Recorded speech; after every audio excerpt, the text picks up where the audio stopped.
بسم اللہ الرحمن الرحیم۔ آج ہم یہ سمجھیں گے کہ حافظ الحدیث کس کو کہا جاتا ہے۔ ایک پچھلے بیان میں اس سے پہلے سلسلے میں ہم نے محدث کے بارے میں بتایا تھا کہ محدث کس کو کہا جاتا ہے، اور ابھی ہم یہ ذکر کریں گے کہ حافظ الحدیث کس کو کہا جاتا ہے۔ یہ بات ذہن میں رکھیں کہ محدث سے زیادہ عرفہ اور زیادہ اعلیٰ شخصیت جو ہے، جو اس فن میں زیادہ غوطہ زنی کر چکا ہو، اس کو حافظ کہا جاتا ہے۔ اب اس حوالے سے میں عرض کرنا چاہوں گا کہ حافظ الحدیث کس کو کہا جاتا ہے۔ عمومی طور پر یہ کہا جاتا ہے کہ جس کو 1,00,000 احادیث یاد ہوں اس کو حافظ الحدیث کہا جاتا ہے۔ جس نے یہ اصطلاح قائم کر رکھی ہے ہم اس کو غلط نہیں کہتے، لیکن ہم یہ کہتے ہیں کہ یہ اصطلاح بہتر نہیں ہے، وہ اصطلاح بہتر ہے جس کی طرف محدثین کرام گئے ہیں کہ حافظ کس کو کہا جاتا ہے۔ اس حوالے سے میں یہ عرض کروں کہ جو اس کی ایک باقاعدہ طور پر تعریف کی گئی ہے، ایک جامع تعریف کی گئی ہے، وہ یہ من توسع فی الحدیث و فنونہ بحیث یکون ما یعرفہ من الاحادیث و عللہا اکثر مما لا یعرفہ۔ اس کی تعریف کرتے ہوئے کہا ہے کہ جو علم حدیث کے فن میں بہت زیادہ وسعت رکھتا ہو،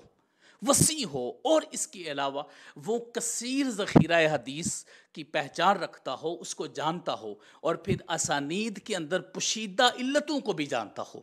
یعنی وہ اس فن میں غوطہ زن ہو۔ محدث کے لیے یہ جو اس فن میں غوطہ زنی ہے، علل کے اعتبار سے اس کی طرف محدثین کرام نہیں گئے، بلکہ جو حافظ الحدیث ہے اس کی طرف گئے ہیں کہ جو ایسی چیزوں کو بھی جانتا ہو جو عام محدث ان پر واقفیت نہ رکھتا ہو، تو اس کو حافظ الحدیث کہا جاتا ہے۔ یہاں پر ابن الجزری کی ایک تعریف میں ذکر کرنا چاہتا ہوں کہ انہوں نے اس حوالے سے کیا کہا، من روا ما یصل الیہ، جو کچھ اس تک پہنچا ہے، ایک تو وہ اس کو روایت کیا ہو، اور دوسرا وہ وعا ما یحتاج الیہ، اور دوسرا یہ ہے کہ جو کچھ اس کو ضرورت تھی حدیث کے فن میں وہ اس نے یاد کر لی ہو، تمام فنون پر اس نے واقفیت پالی ہو، اس کو حافظ الحدیث کہا جاتا ہے۔ اب اس حوالے سے میں یہ عرض کرنا چاہوں گا کہ جو حافظ الحدیث ہے اس کا درجہ محدث سے اعلیٰ ہے، اور وہ زیادہ اس کی باریکیوں میں جاتا ہے۔ اس حوالے سے میں پتہ چلا کہ جو تعداد کے اعتبار سے ہم نے یہ قائم کر رکھا ہے، محدث جو 10,000 ہے، حافظ جو 1,00,000 ہے، یہ جو ہم نے اس کی تعداد متعین کر رکھی ہے، اس سے زیادہ بہتر یہ تعریف ہے جو محدثین کرام نے کی ہے کہ ہم جو حافظ الحدیث ہوگا وہ اس فن کا غوطہ زن ہوگا، یعنی اس فن کا ماہر ہوگا، اور تمام علل جتنے بھی وہ اس حدیث سے متعلقہ ہو، اس کے فنون، اس کے علوم سارے اس کے پاس ہوں گے، اس کو حافظ الحدیث کہا جائے گا۔ اس حوالے سے امام ابن حجر اسقلانی نے نکت میں ایک اس کی جو شرائط ہیں یا جو اقسام جن ذریعے سے ہمیں پتہ چل سکتا ہے کہ یہ حافظ الحدیث ہے، وہ اس کی شرائط بیان کی۔ پھر انہوں نے کہا ہے کہ جس راوی کے اندر یہ شرائط پائی جائیں گی وہ حافظ ہوگا، اس کو حافظ شمار کیا جائے گا۔ پہلی شرط انہوں نے کہا ہے کہ طلب و اخذ حدیث میں وہ شہرت رکھتا ہو،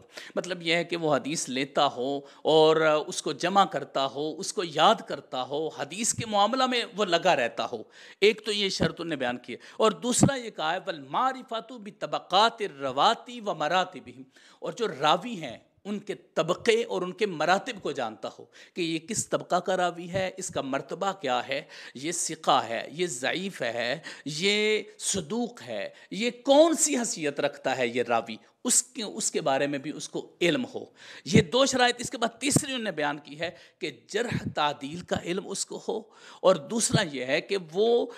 صحیح اور سقیم میں فرق کر سکتا ہو کہ یہ حدیث صحیح ہے یا یہ حدیث ضعیف ہے، اور اس کے علاوہ اس کے پاس وہ علوم ہوں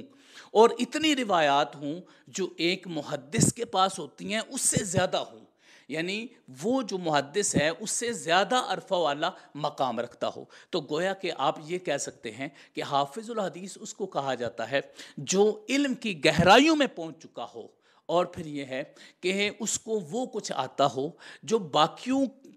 کو کم آتا ہو، یعنی باقیوں کے نسبت وہ زیادہ مقام و مرتبہ رکھتا ہو حفظ حدیث میں۔ جب وہ ان فنون پر ماہر ہوگا اور علل کو جانتا ہوگا، جرح و تعدیل کو جانتا ہوگا، راویوں کے احوال کو جانتا ہوگا، تو پھر وہ حافظ الحدیث کہلوائے گا۔ تو محدث اور حافظ الحدیث میں فرق یہ ہوا کہ محدث وہ ہے جو جرح تعدیل اور حدیث پر حکم لگانے کے طریقہ کار کو جانتا ہو اور سند اور متن کے حوالے سے جانتا ہو، اور اس کی بہت زیادہ گہرائیوں میں نہ گیا ہو،